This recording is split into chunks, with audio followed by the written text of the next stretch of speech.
ભરૂચમાં ન્યાયની માંગ સાથે 3 બહેનોનું ઉપવાસ આંદોલન રેલવે સ્ટેશન સર્કલ પાસે બેનર સાથે બેઠી।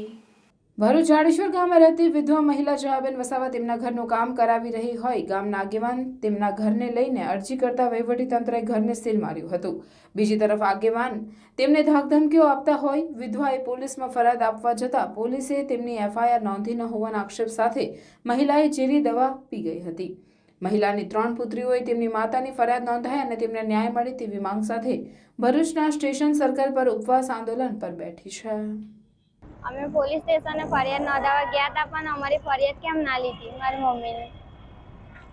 મમ્મીની ફરિયાદ કેમ ના લીધી ને અમે એફઆઈઆર લખવાનું કીધું તે પણ પોલીસે અમને ના પાડી। ત્યારબાદ મારી મમ્મી ઘરે જઈને દવા પી ગઈ। ત્યારબાદ એમ્બ્યુલન્સમાં દવાખાને લઈ ગયા તે પણ અમારી હજુ એફઆઈઆર કશું લખતા નહીં પોલીસવાળા કેમ અમારી જોડે આવું કરે છે।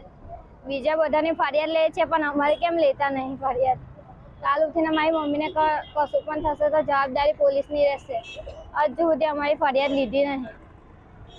એક વિધવા મહિલાનું ઘર એ પતરાનું હતું અને એ પાકું બનાવવાનો પ્રયત્ન કરતા હતા, એમને સમજ ના પડે તો હું એવું કહેવું ભારતીય જનતા પાર્ટીને કે જેટલા તમે કાર્યાલયો ઊભા કર્યા છે ને એની કરતાં એક ઘર ઊભું કરી આપ્યું હોત તો સારું।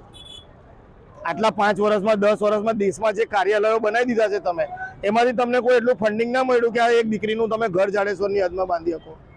તો ખરેખર એને મદદ કરવાની જગ્યાએ એને એટલી ટોર્ચર કરવામાં આવી કે બેને આત્મહત્યા કરવા માટે દવા પી લીધી અને એમણે દવા પીધા પછી પણ સંબંધિત પોલીસ સ્ટેશનના પીઆઈ કે દબાણ કરનાર ભારતીય જનતા પાર્ટીના પદાધિકારી સામે પણ કોઈ ફરિયાદ દાખલ ના થઈ તો આ બેનના છોકરી રશ્મિકાબેન પોતે એમની સહીથી અને એમના સમાજના આગેવાનો જઈને ડીએસપી સાહેબને રજૂઆત કરી છે।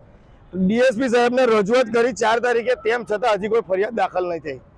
આ ખરેખર ભારતીય જનતા પાર્ટીના રાજમાં મનુસ્મૃતિનું શાસન ફરી શરૂ થઈ ગયું છે। આ દેશની અંદર બંધારણ ખાલી લેખિત સ્વરૂપમાં રહી ગયું છે।